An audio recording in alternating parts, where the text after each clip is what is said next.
Amém, amados. Mais uma quarta-feira estamos aqui para declarar, e hoje o título da mensagem é O Rei e o Reino.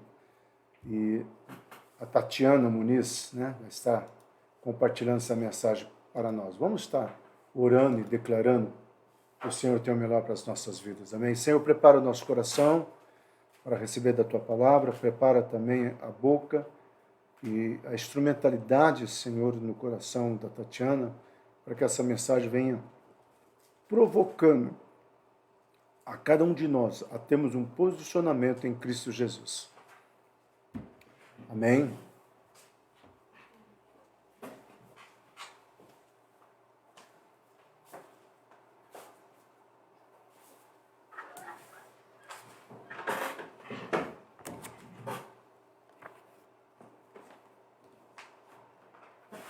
Boa noite, a paz a todos.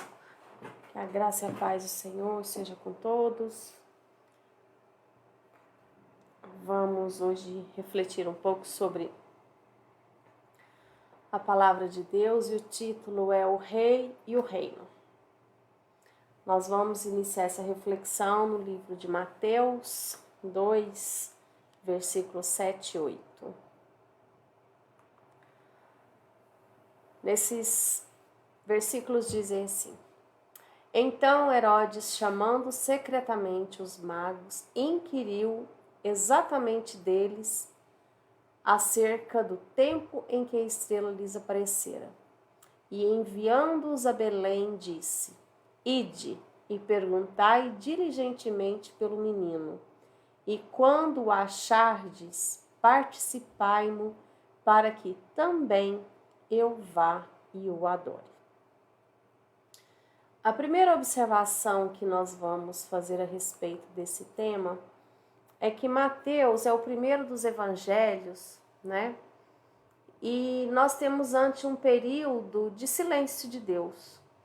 E a gente às vezes entende de que esse silêncio não aconteceu nada, Quando na verdade não é isso. É um silêncio que Deus não se manifesta diretamente para o povo, mas eu achei importante a gente pontuar de quantas coisas extraordinárias, coisas importantes no mundo espiritual e no mundo natural aconteceram nesse período, que é o período intertestamentário, entre o Antigo Testamento e o Novo Testamento, que são os 400 anos de silêncio de Deus.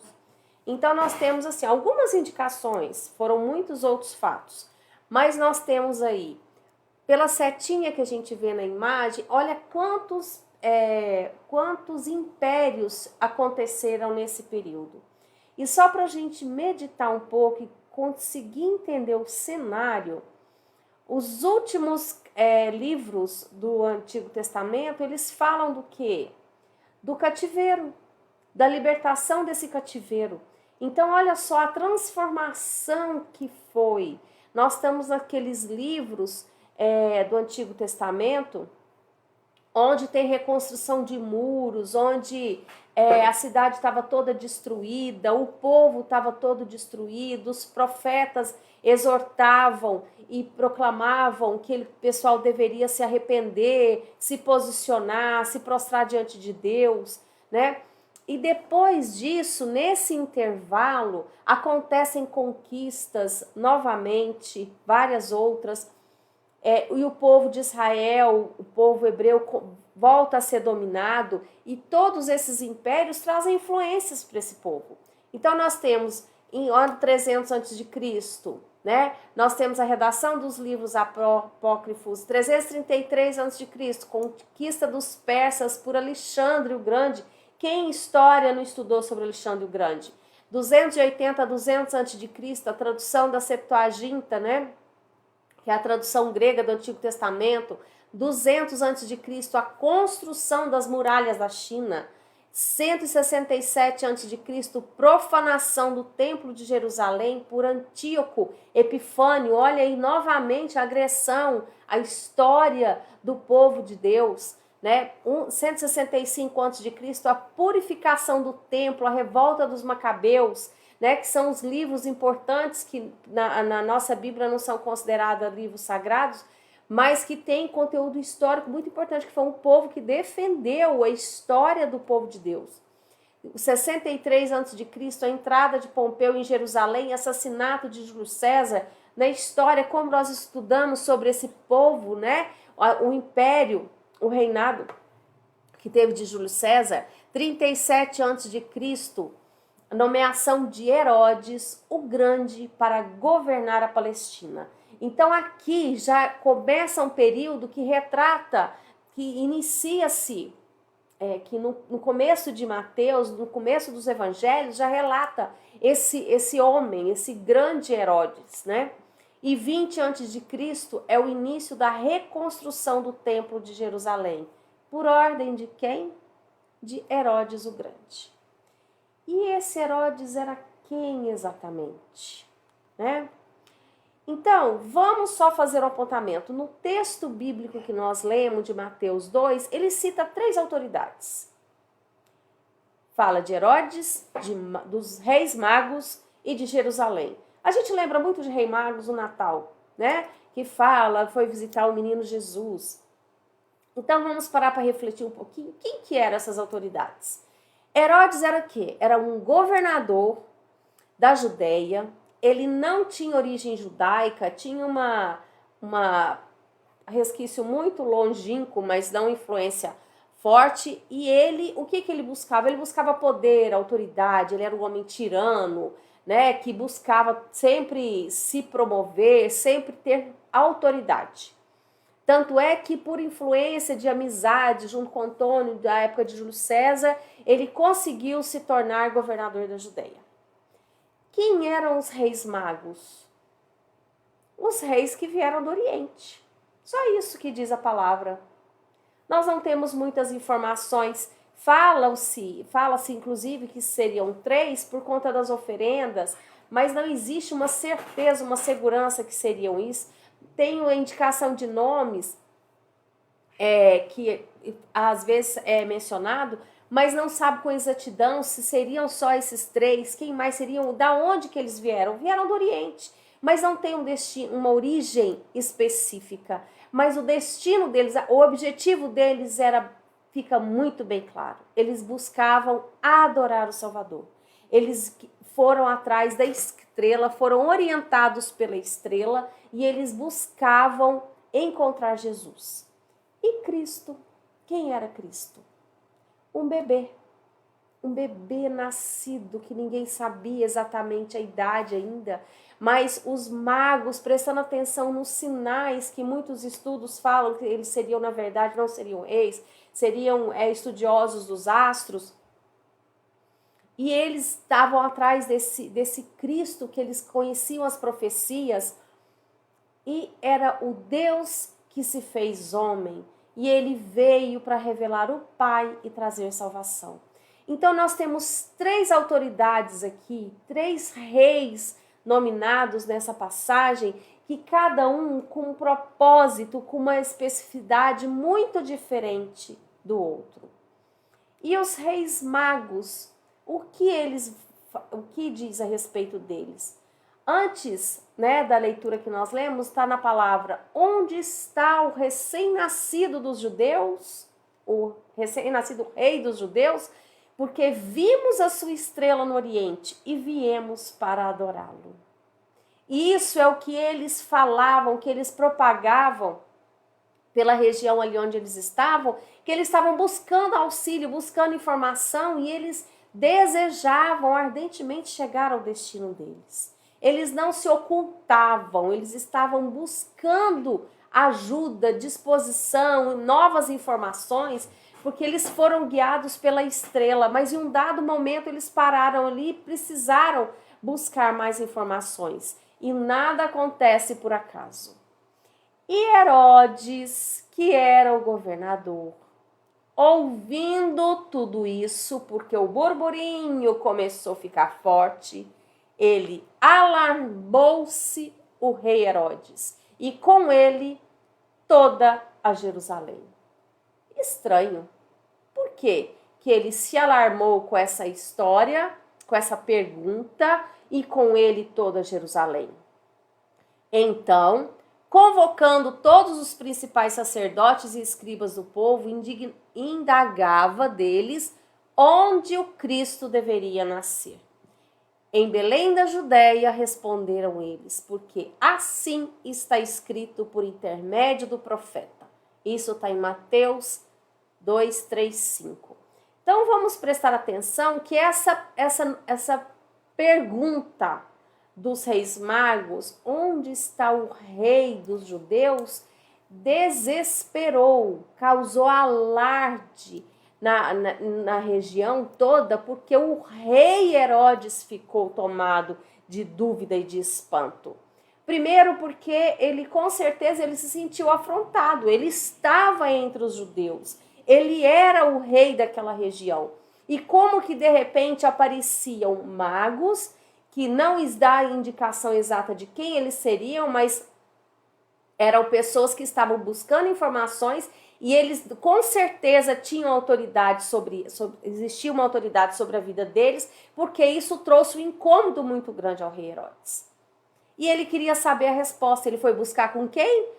Quem conhecia a história dos judeus, que seria os sacerdotes e escribas. E o que eles falaram? Eles falaram que estava escrito nas profecias, que está escrito através do profeta, que seria em Belém da Judéia.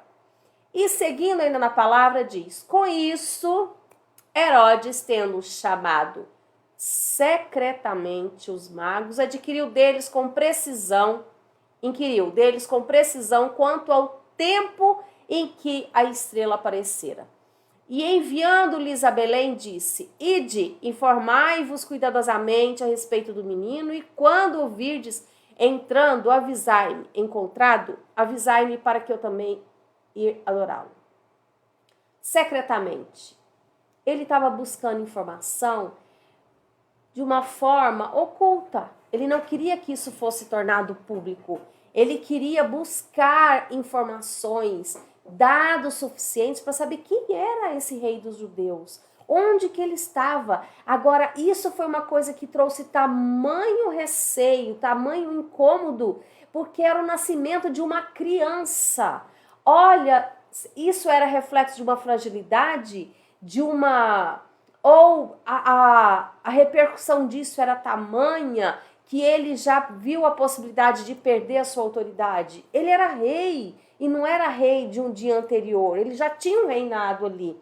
Mas ainda assim, ele buscou informação e se disfarçou de uma pessoa que gostaria de adorar esse rei.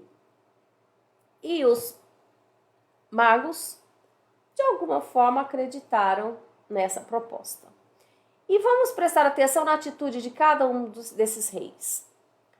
Herodes, ele pede informação aos reis magos e logo depois disso, quando ele vê que os reis magos não lhe trouxeram informação, porque já tinha passado um período que eles tinham ido encontrar o rei judeu e não dão resposta, ele percebe que ele teria sido enganado, né? E aí o que ele faz? Ele dá uma ordem de matar todos os meninos abaixo de 2 anos de Belém e nos arredores. Olha só o temor que essa criança causou para esse rei, que era um rei respeitado, tinha sua autoridade reconhecida, mas ele entrou em situação de descontrole diante dessa e ele quis dar cabo em qualquer possibilidade de aparecer um rei. Os reis magos, por sua vez, eles estavam guiados por uma estrela, né? Adoram e fazem ofertas ao rei dos judeus e têm a revelação em sonhos para não voltar a Herodes. Então, olha que existe um despertar espiritual, existe uma vivência espiritual deles. Porque mesmo não dizendo qual que era a origem, não dizendo claramente de onde que eles vieram e como eles retornaram e o que esse encontro mudou na vida deles, porque não existe mais relato desses reis na palavra, mas a gente percebe que pela linguagem, pelas atitudes deles, Eles eram homens que conheciam as Escrituras, que buscavam informação, porque a troco do que eles iriam adorar um rei dos judeus se eles não entendessem o porquê disso? A troco do que eles iriam fazer ofertas a esse rei se eles não entendessem realmente qual o significado disso? Estavam procurando. Esse rei não tinha nem lugar exato para ir, mas eles caminharam juntos, peregrinaram por um período para fazer esse encontro. E nós temos a figura de Cristo, né? Que ele recebe a visita de adoração dos reis magos, criança, né? E os pais são avisados para que eles fossem para o Egito para fugir da perseguição do rei Herodes. E depois, quando Herodes morre, Deus dá em sonhos novamente a revelação de que eles deveriam voltar para Israel. Então, nós temos 3 autoridades aqui, cada um com um nível de intimidade, cada um com um nível de posicionamento e discernimento espiritual. Vamos estar atentos a essas questões. Todos 3 viveram na mesma época, mas eram totalmente diferentes. Na origem genealógica, Herodes não era judeu e conseguiu um cargo junto ao povo judeu por influência de Roma, que ele era aliançado com o povo. Na verdade, ele prestava contas a Roma, mas aquilo para ele lhe satisfazia. Os reis magos conheciam, a gente não tem muita informação, mas eles eram pessoas de autoridade e eles tinham conhecimento da palavra, tinham conhecimento do que era a importância daquela criança. E como eles exerceram essa autoridade, cada um de uma forma, cada um se posiciona de um determinado, com uma atitude diferente. E é importante observar em nome de quem que eles exerciam essa autoridade. Herodes exercia uma autoridade em nome de Deus? Sim, porque Deus permitiu que ele ali estivesse, mas ele não vivia debaixo dessa submissão. Os reis magos, tudo leva pelas informações das Escrituras, eles conheciam os textos da palavra, eles conheciam a história e eles estavam ali porque eles queriam adorar o rei. Cristo era a própria vida, era a própria encarnação de Deus. E a autoridade que ele exercia vinha de onde? E Herodes, quando viu a Jesus, alegrou-se muito, porque havia muito que desejava vê-lo, por ter ouvido dele muitas coisas e esperava que ele viria fazer algum sinal. E interrogava-o com muitas palavras, mas ele nada lhe respondia. E estavam os principais dos sacerdotes e os escribas acusando-o com grande veemência. E Herodes, com seus soldados, desprezou-o e, escarnecendo dele, vestiu-o com uma roupa resplandecente e tornou a enviá-los a Pilatos. E no mesmo dia, Pilatos e Herodes entre si se fizeram amigos, pois dantes andavam em inimizade um com o outro. Isso está em Lucas 23, 8 a 12. E em que momento que é esse? Momento que precede a condenação e crucificação de Cristo. Novamente nós temos Herodes. Olha só, o Herodes que matou as crianças, agora aparece o mesmo nome no momento em que Jesus está indo para ser crucificado, na sua condenação. Mas não é a mesma pessoa, mas é a mesma genealogia, é a mesma linhagem. Porque esse Herodes é o Herodes Antipas, filho do Herodes o Grande, que matou as crianças. E esse Herodes que condenou a Cristo, que foi omisso, que simplesmente debochou da pessoa de Cristo, ele era o responsável por matar João Batista. Quer dizer, olha só a bagagem, a opção de vida, as escolhas, a forma de viver, onde uma sucessão de Herodes porque o Herodes o Grande falece, ele tem vários filhos e ele divide toda a sua autoridade na região com os seus outros filhos, com os filhos, e ele, Herodes Antipas, o que ele faz? Ele comete atrocidades. Ele inclusive, na morte de João Batista, isso acontece por quê? Porque ele vivia de uma forma regalada, tinha relações incestuosas dentro da sua casa.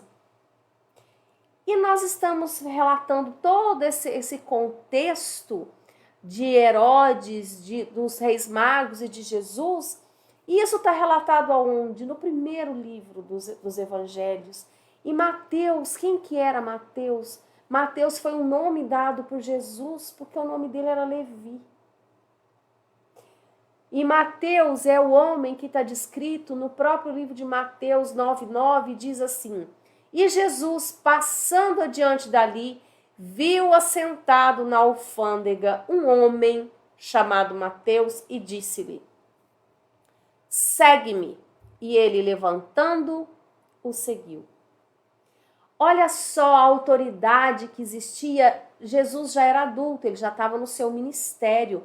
Mas vamos ver quem era Jesus, todos já o conheciam, tanto é que ele já está naquele momento de iniciar seu ministério, ele olhava para as pessoas e as convidava e elas vinham. E qual que é a mensagem do livro de Mateus? Mateus viveu com Cristo e o que ele deixou dessa experiência que ele teve de viver com Cristo? O tema principal do livro de Mateus é que Jesus Cristo veio estabelecer o seu reino na terra. Reino dos céus, essa expressão é citada inúmeras vezes. Nos outros evangelhos isso não acontece. A terminologia igreja é mencionada nos ensinos de Jesus. Olha só, uma nova cultura, um descortinar, um mover novo, novas informações, tudo novo se faz. Mateus muda toda a sua forma de viver por influência desse Deus vivo, desse Cristo, desse ungido de Deus que veio trazer o reino dos céus.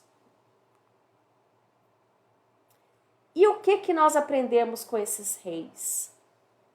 Um jogo de xadrez tem peças diferentes, cada um exerce uma função, cada um movimenta-se de uma forma, mas todos são importantes para a execução das estratégias. E nós estamos diante de Herodes, dos reis magos e de Jesus, que todos eles exerciam autoridades, mas autoridades diferentes e tinham posturas diferentes. O Herodes era governador de um estado, de uma região, terra, matéria, e é assim que ele se posicionava. Os reis magos, nós não sabemos exatamente se eram astrólogos, magos, sábios, mas nós temos certeza que eles eram homens que conheciam da cultura cristã, da verdade da palavra de Deus, porque eles buscavam o rei dos judeus. E nós temos Jesus, que é o rei dos reis, o nome que está acima de todos os nomes, e a caminhar deles é totalmente diferente. É totalmente distinta a postura de cada uma. Qual é o reino de Jesus? Na palavra em João está escrito assim: respondeu Jesus, o meu reino não é deste mundo. Se o meu reino fosse deste mundo, pelejariam os meus servos, para que eu não fosse entregue aos judeus. Mas agora o meu reino não é daqui. Disse-lhe, pois, Pilatos: logo tu és rei? Jesus respondeu: tu dizes que eu sou rei. Eu para isso nasci e para isso vim ao mundo, a fim de dar testemunho da verdade. Todo aquele que é da verdade ouve a minha voz. Amados, aqui está a chave do reino. Aqui Jesus nos dá a resposta de como viver o reino de Deus. Ele dá a palavra, não é um terceiro, não é uma mensagem enviada por profetas, é o próprio Jesus. E essa palavra verdade em grego, que é aletheia, ela significa aquilo que não oculto, não escondido, não dissimulado. O verdadeiro é o que se manifesta aos olhos do corpo e do espírito. A verdade é a manifestação daquilo que é ou existe tal como é. Amor à verdade, tanto em palavras quanto em conduta. Verdade é aquilo que não é engano, é aquilo que não é dissimulado, é aquilo que não age de uma forma, mas com intenções distintas, que não existe soberba, não existe falsidade. Esse é o reino de Cristo. Aquilo que o coração fala é o que realmente há manifestação. E a pergunta que fica é: qual reino nós estamos vivendo? Qual rei nós estamos servindo? Herodes, os reis magos ou Jesus? Porque os reis magos nós não sabemos exatamente o que era antes e o que foi depois. Jesus, nós temos todo o relato escrito, a história narrada desde o começo da formação do mundo e até hoje nós temos os escritos, nós temos as evidências do que é viver essa verdade. Nós temos, amado, o livro se encerra em Apocalipse, que foi escrito lá em vários anos atrás, há séculos atrás, mas nós temos hoje os profetas, nós temos os homens de Deus e mulheres de Deus que dão testemunho, que escrevem sobre a verdade, que revelam uma nova forma de viver, de transformação a cada dia, a cada experiência, amado. Na palavra em Apocalipse está escrito assim: conheço as tuas obras e nem és frio nem quente. Quem dera foras frio ou quente. Assim, porque és morno e não és frio nem quente, vomitar-te-ei da minha boca.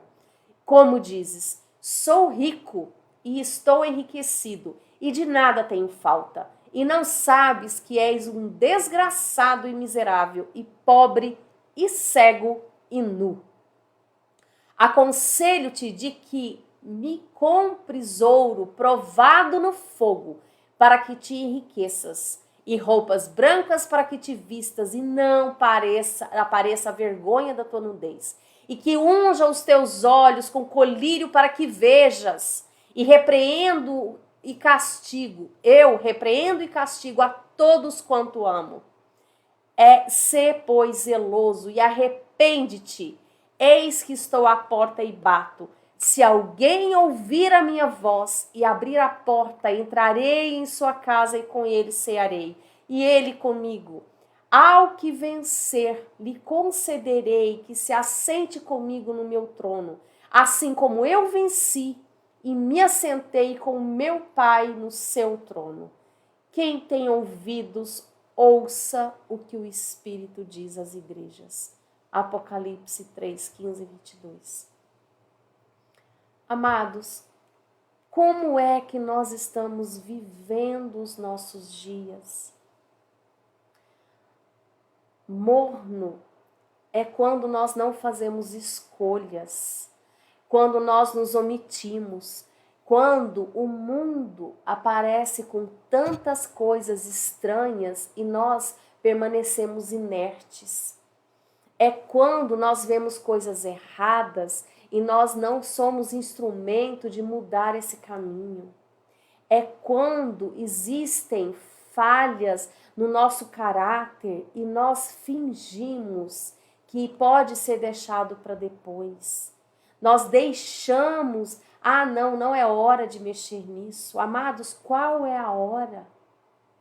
Eis que estou à porta e bato.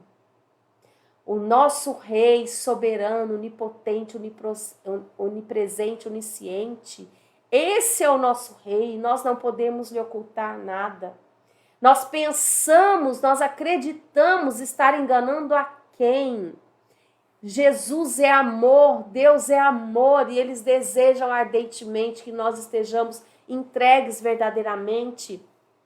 E olhem só que linda essa oração, essa entrega, essa declaração, esse cântico que Davi faz em 2 Samuel.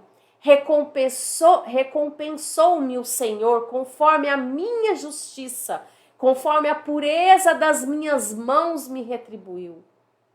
Porque guardei os caminhos do Senhor e não me apartei impiamente do meu Deus. Porque todos os seus juízos estavam diante de mim e de seus estatutos não me desviei. Porém, fui sincero perante ele e guardei-me da minha iniquidade. E me retribuiu o Senhor conforme a minha justiça, conforme a minha pureza diante dos seus olhos. Também me livraste das contendas do meu povo. Guardaste-me para a cabeça das nações. O povo que não conhecia me servirá. Os filhos de estranhos se me sujeitavam, ouvindo a minha voz me obedeceram.